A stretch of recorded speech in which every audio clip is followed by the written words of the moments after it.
શ્રીમંત ફતેસિંહ રાવ સાર્વજનિક પુસ્તકાલય પાટણ દ્વારા આયોજિત સ્વર્ગસ્થ કીર્તિકુમાર જયસુખરામ પારધીના સૌજન્યથી ચાલતા મને જાણો કાર્યક્રમ અંતર્ગત રવિવારે સાંજે વિદ્વાન વક્તા પ્રોફેસર ડોક્ટર રાજેન્દ્ર દવેએ જીવનનો ઉદ્દેશ્ય શું છે અને હકારાત્મક વિચારોનો પ્રભાવ વિષય ઉપર ખૂબ જ મનનીય પ્રવચન આપ્યું હતું.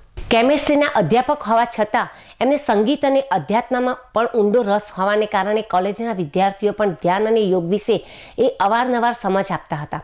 જીવનનો ઉદ્દેશ્ય આનંદ છે. આનંદ એટલે પોતાની મનગમતી પ્રવૃત્તિમાં સતત જોડાયેલા રહેવું. આત્માને જે જીવોપયોગી પ્રવૃત્તિ કરતા રહેવાની આનંદ પ્રાપ્ત થાય છે એ જ જીવનનો ઉદ્દેશ્ય છે. જગતહિતની સાથે સ્વાનંદની પ્રવૃત્તિ અને મન હૃદયને એમાંથી મળતો સંતોષ જેને આનંદ કહેવાય. વક્તા ડોક્ટર દવેએ આજના કાર્યક્રમમાં આવવાને પોતાનો ખાસ આનંદ વ્યક્ત કર્યો હતો. ઉપપ્રમુખ સુનિલભાઈ પાગેદરાએ પુસ્તકાલયની પ્રવૃત્તિઓની વિગતો આપી હતી. વક્તાનો પરિચય સંયોજક નગીનભાઈ ડોડિયાએ આપ્યો હતો. મહામંત્રી માસુકભાઈ મોદીએ પણ આભાર માન્યો હતો. પડી નથી, હું મને ગમે છે એ પ્રવૃત્તિ કરું છું, એમાં મળતું જાય છે. ઇવન મોનેટાઇઝ ચેનલ છે, એવું નથી કે મોનેટાઇઝ નથી.